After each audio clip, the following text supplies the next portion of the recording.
at the Anderson County Regional Airport. And our guest on today's program is Steve Smith, who oversees the airport. And for those of you who may not even remember or knew that we had an airport, he's going to give you all the information about why this is such a unique part of Anderson County. Give me your background, Steve. You grew up where? I was born and raised in Anderson. Now, I have been associated with this airport all of my life. My first airplane ride here was when I was 5 years old, and I got my pilot's license here when I was 16 and in high school. So I've been flying in and out of this airport all of my life and currently still do so. And so my passion is certainly small airplanes, small airports, and I feel very, very fortunate to have spent my last 11 and a half years working here at the airport. I feel very fortunate, and I don't even consider it a retirement job. I consider it my second career. Growing up in Anderson, your folks did what? My father was a 33-year employee with Piedmont Natural Gas Company, and my mother was a kindergarten teacher at Concord Elementary School. Going to Tijuana. My homeroom was Coach Harold Jones in the gym. And of course, you know, in most homerooms and gym, you get out there and you do calisthenics and that kind of thing. And there's this fellow there who I could tell was older than the rest of us. And he didn't really seem to be part of our program, but he was there and he was, you know, doing jumping jacks and things like this. And well, one of my great friends was Lee Morris, who was the kicker for the Tijuana Yellow Jackets. And afterwards I said, Lee, who was that? And he said, well, that's radio. You don't know about radio? So I went to school with radio in Coach Harold Jones's home room. And Coach Jones was always getting on radio to do this and that. Everybody, I think, knows the rest of the radio story. Yeah. What made you get interested in aviation early on? I mean, you flew at 5. Well, I took my first airplane ride at 5. You know, I don't think most people who, I clearly did not go and pursue that as a vocation. I don't think that most people who have a passion for aviation like I do, I don't think they know why. You hear it's in your blood, I believe it is. I was the little kid in the backyard at 4 watching airplanes fly. You know, Daddy, take me for an airplane ride. Came out here, Mr. Ben Johnson was running Carolina Aero Service, and he had a young instructor take me for my first airplane ride, and I could not wait till I turned 16, which is the very youngest you can start learning to fly. So while I was in the 11th, 12th grade in high school, you know, I was out here learning to fly planes while everybody else was doing more high school stuff like going to football games and parties and that type of thing. And I do believe I was the only one of 2 people at Tijuana who got a pilot's license. When I got my license, the day I turned 17, my primary passengers were my mother and father, who loved to come out here and go flying with me. Well, my first year was at University of South Carolina in Columbia. And not being a stellar student at the time, you know, at a large university you have classes that have 250, 300 students, and I realized that was simply not the place for me.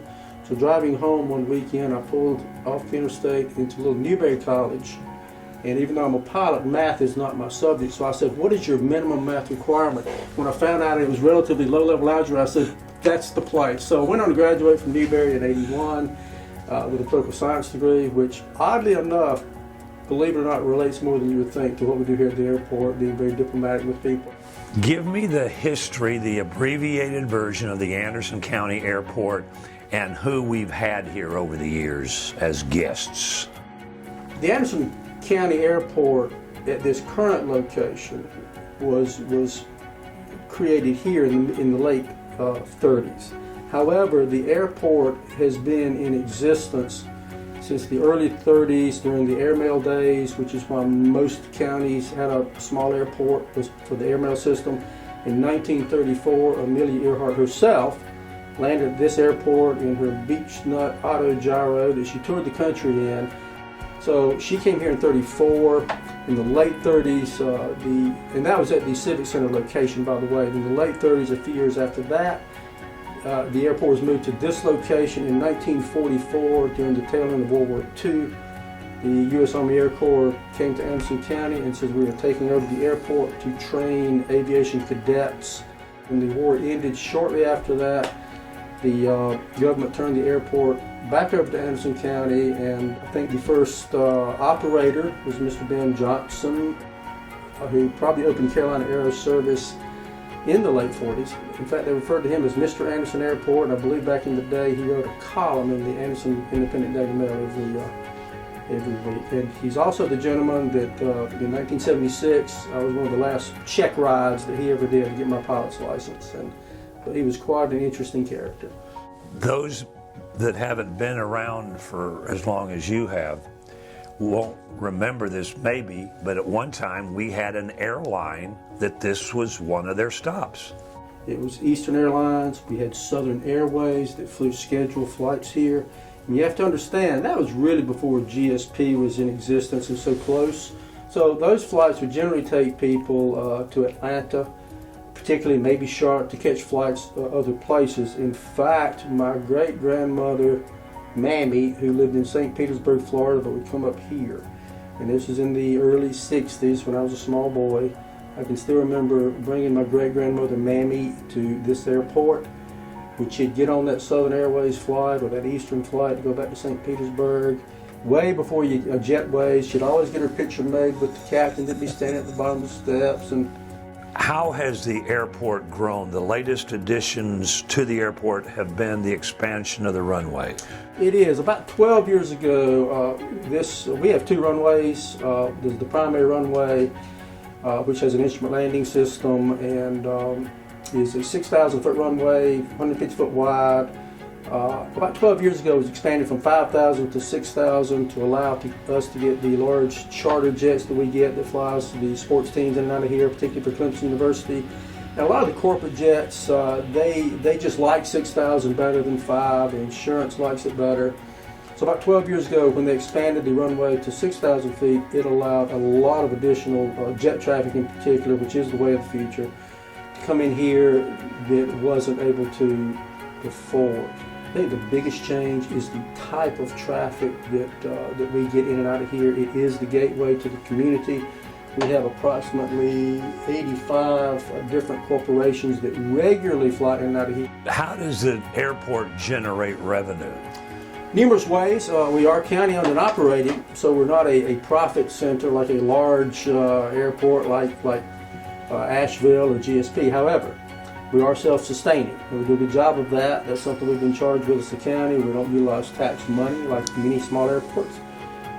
Fuel sales, particularly jet fuel, is our number one source of revenue. Also, too, we have about 71 small personal hangars that people lease. That's another source of revenue.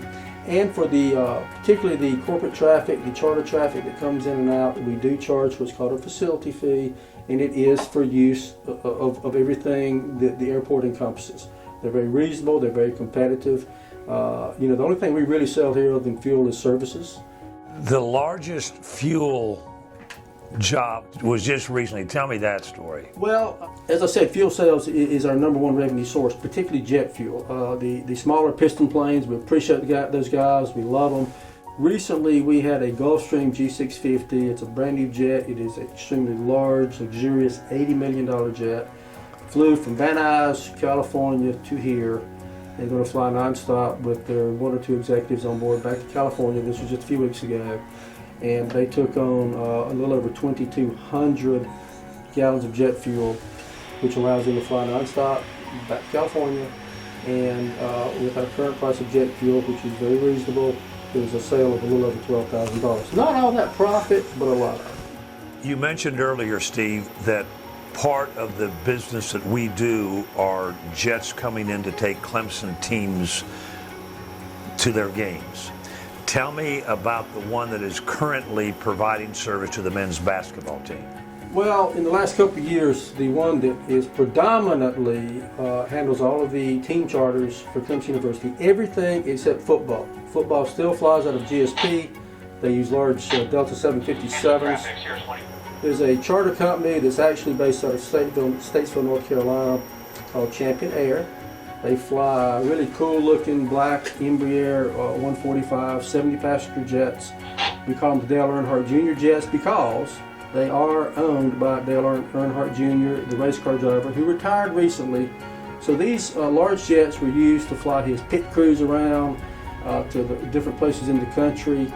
Looking back on the history of this nice little airport tucked up here in the corner of Upper South Carolina.